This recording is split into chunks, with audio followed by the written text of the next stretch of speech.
Bismillahirrahmanirrahim. Assalamualaikum warahmatullahi wabarakatuh. Wilujeng sumping dulur-dulur di channel Kang Asep Sunardi. Nah, Bapak Ibu guru ustaz-ustaz dimanapun berada, semoga kita dalam keadaan sehat walafiat. Amin ya Allah ya Rabbal Alamin.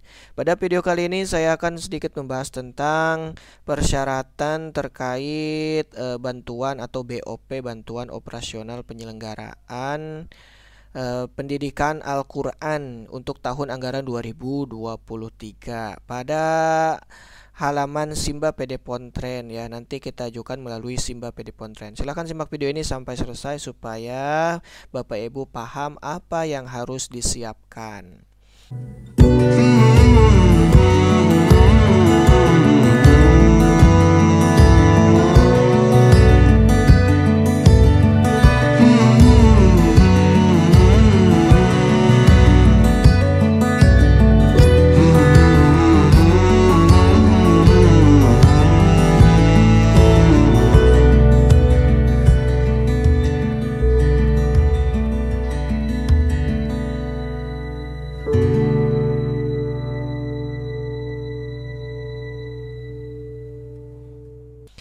Nah, baik Bapak Ibu Ustadz Ustadzah, yang pertama di sini saya akan membuka juknisnya terlebih dahulu. Nah, ini adalah juknisnya yang dikeluarkan pada tahun 2023 nomor 648. Juknis ini dikeluarkan pada tanggal 1 Februari 2023 ya. Ini saya dapatkan dari kantor Kementerian Agama ya, melalui FKPK Kabupaten. Nah, baik Bapak Ibu, di sini saya akan men-skip-skipnya ya supaya tidak terlalu banyak yang saya baca. Biasa untuk yang awalan di sini adalah pasal-pasal dan seterusnya. Nah, langsung saja kita ke halaman nah ya. Sebentar, saya perkecil dulu. Nah, pada intinya saja. Nah, di sini ya. Bab 2 pelaksanaan. Tujuan penyaluran bantuan adalah pendanaan tambahan ya, atau menutupi kekurangan biaya operasional personalia dan non personalia bagi satuan pendidikan pesantren dan pendidikan keagamaan Islam. Nah, sasarannya di sini adalah penerima bantuan yaitu yang Satuan Pendidikan Pesantren meliputi PDF, SPM, Ma'ad Alim, pengkajian kitab kuning termasuk PKPPS, dan Satuan Pendidikan Keagamaan Islam yang meliputi MDT atau Madrasah Diniyah Takmiliyah atau LPQ. LPQ itu Lembaga Pendidikan Al-Quran ya. Nah, mencakup TPQ, TKQ, dan TPA ya di bawah BKPRMI. Nah, Bapak Ibu, selanjutnya ini yang paling mendasar ya, yaitu persyaratan penerima bantuan. Pastinya yang pertama, si lembaga harus mempunyai izin operasional aktif ya, intinya aktif menyelenggarakan pendidikan dengan izin operasional yang masih berlaku. Nah, kalau misalkan Bapak Ibu ijobna masih belum belum punya ijob, berarti Bapak Ibu harus mengajukan ijob terlebih dahulu. Sampai keluar ijobnya baru bisa mengajukan BOP. Kalau sudah punya, terus pastikan dia masih berlaku atau tidak. Kalau daluarsa berarti harus diperbaharui lagi. Nah, itu yang pertama ya, ijob, izin operasional atau izin pendirian yang dikeluarkan oleh Kementerian Agama. Nah, baik Bapak Ibu, yang kedua yaitu terdaftar dalam EMIS dan memiliki nomor statistik. Pastinya kalau sudah punya ijob, Bapak Ibu harus mengisi EMIS. Di EMIS itu ada data siswa, data guru, data lembaga, dan yang lainnya, termasuk nomor statistiknya juga harus dimasukkan ya. Kalau tidak salah nomor statistiknya itu otomatis ya. Nah, untuk akunnya sendiri Bapak Ibu, kalau misalkan belum punya EMIS, silahkan hubungi operator kabupatennya supaya Bapak Ibu bisa mengaktifkan EMIS. Nah, itu yang kedua ya, EMIS. Kemudian yang ketiga, khusus untuk pondok pesantren wajib memiliki NPSN. Apa itu NPSN? NPSN itu nomor pokok sekolah nasional. Ini untuk pondok pesantren. Nah, kalau misalkan untuk TPQ, TKQ, terus TPA itu tidak perlu ya, termasuk madrasah diniyah itu tidak perlu mempunyai NPSN untuk sementara ini ya. Itu ya NPSN untuk pondok pesantren. Kemudian yang keempat, mendapatkan rekomendasi dari kantor Kementerian Agama. Nah, Bapak Ibu harus mengajukan surat dari lembaga ke kantor Kementerian Agama. Nah, suratnya nanti bisa ditanyakan di kolom komentar ya. Nanti akan saya share. Nah, Bapak Ibu, untuk suratnya sendiri itu diajukan ke Kepala Kantor Kementerian Agama setempat. Misalkan di Kabupaten Sumedang. Nah, berarti keterangan suratnya yaitu diajukan kepada Kepala Kantor Kementerian Agama Kabupaten Sumedang. Nah, itu diajukan. Nanti kalau sudah diajukan akan dikeluarkan untuk rekomendasinya dari kantor Kementerian Agama. Ditunggu saja. Terus jangan lupa tetap berkoordinasi dengan FKPQ ya kalau TPQ di lingkungan kabupaten. Nah, itu. Jadi rekomendasinya itu dikeluarkan dari kantor Kementerian Agama setempat.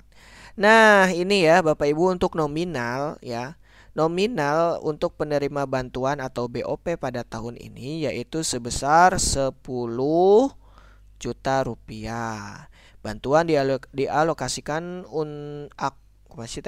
bantuan dialokasikan pada akun belanja barang ya, pemberian bantuan operasional. Nah, Bapak Ibu, kemudian ini untuk nominal ya, kemudian dialokasikan untuk belanja barang. Nah, selanjutnya pengajuan bantuan untuk TPQ itu melalui halaman simba.kemendag.go.id TPQ MDT ya. Nah, kemudian ini untuk pengajuannya melalui halaman Simba. Yang mana Simba ya? Nah, ini ya, simba.kemendag.go.id, nanti tinggal login saja. Lanjut ya. Selanjutnya ada persyaratan administratif. Nah, ini yang dimaksud pada huruf B berikut. Nah, mana ya? Nah, ini ya, Satuan Pendidikan Keagamaan Islam memenuhi ketentuan persyaratan penerimaan bantuan mengajukan usulan atau proposal bantuan. Jadi proposalnya itu diupload ya melalui halaman simba.kemenag.go.id. Apa saja yang diupload dalam proposal? Nah, ini yang diuploadnya itu adalah berita acara pendataan emis atau BAP ya. Nah, BAP. Jadi Bapak Ibu dibuka dulu emisnya, nanti tinggal di-download ya, di-download BAP-nya. Di paling bawah ada berita acara. Kemudian Bapak Ibu untuk mana nih, pondok pesantren, karena tadi terkait dengan NPSN, Bapak Ibu harus menangkap layar atau screenshot ya nomor pokok sekolah nasionalnya.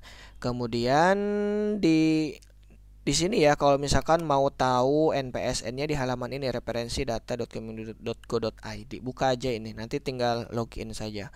Itu untuk pondok pesantren. Nah, kemudian yang ketiga, rekomendasi dari Kementerian Agama setempat yang tadi yang sudah saya bahas, ini dikeluarkan oleh Kementerian Agama. Kalau sudah ada nanti diuploadkan ya. Nanti diuploadkan ke halaman Simbanya. Kemudian yang keempat, salinan buku rekening bank aktif. Nah, untuk buku rekening ini wajib atas nama Satuan Pendidikan Pesantren atau Satuan Pendidikan Keagamaan Islam. Misalkan TPQ Nurul Amal, berarti buku rekeningnya itu harus atas nama TPQ Nurul Amal. Itu untuk buku rekening, tidak boleh pakai lembaga yang lain. Nah, itu ya, untuk banknya bebas. Paling nanti kalau misalkan sudah masuk, biasanya disuruh untuk membuat buku rekening yang baru atau nanti dibuatkan buku rekening yang baru untuk penerima bantuannya ya, secara kolektif biasanya. Nah, itu biar lebih mudah mungkin ya dari pihak kabupaten. Nah, untuk sementara Bapak Ibu siapkan saja buku rekeningnya. Nah, selanjutnya bukti nomor pajak pokok wajib pajak. Nah, NPWP juga atas nama lembaga, atas nama satuan pendidikan. Berarti Bapak Ibu juga harus punya NPWP lembaga. NPWP lembaga itu dibuat secara online ya. Itu mudah sekali ya. Saya sudah bahas di video saya sebelumnya, tapi untuk perorangan isinya sih sama saja ya. Nah, nanti tinggal dipilih saja. Pada video saya sebelumnya itu tentang NPWP. Nah, nanti pilihannya yang lembaga. Kemudian Bapak Ibu apa ini yang ya, rekomendasi kantor Kementerian Agama sebagaimana dimaksud. Nomor 3 diberikan melalui aplikasi Pusaka. Nah, ini untuk operator ya. Nanti dikeluarkan oleh operator.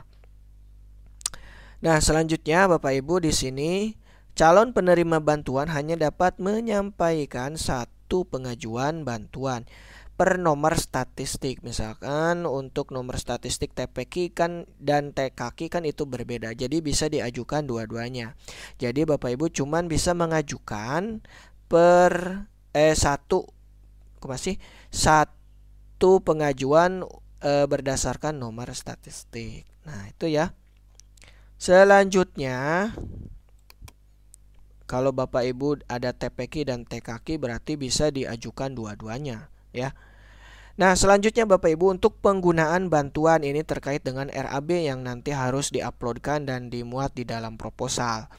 Yang pertama, pembiayaan operasional personalia untuk gaji atau honor ya. Kemudian tunjangan. Ini nanti dimasukkan dalam RAB. Nah, selanjutnya iuran BPJS Kesehatan. Ini juga bisa ya nanti dimasukkan ke dalam RAB. Nah, selanjutnya untuk pembiayaan operasional non personalia untuk bahan. Seperti berupa ATK. Nah, di sini berupa ATK. Nah, misalkan Bapak Ibu beli ATK kertas, spidol untuk kebutuhan mengajar ya.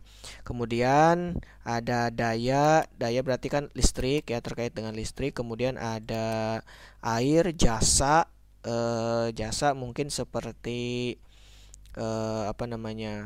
operator ya. Kemudian telekomunikasi, pemeliharaan sarana dan prasarana. Nah, ini untuk sarana prasarana itu adalah pemeliharaannya ya, bukan membangun. Misalkan dana BOP 10 juta dibuat untuk membangun. Nah, itu yang tidak boleh ya. Kemudian uang lembur, transportasi, konsumsi, pajak dan asuransi. Nah, termasuk konsumsi. Nah, kemudian Bapak Ibu dari dari pembelanjaan ini ada terkait dengan perpajakan. Nah, kalau misalkan belanja ATK, belanja habis pakai ya. Kalau di atas berapa juta ya sekarang? 2 juta kalau tidak salah ya. Itu dikenakan pajak. Jadi Bapak Ibu harus mengeluarkan juga pajak ya untuk belanja ATK di atas 2 juta.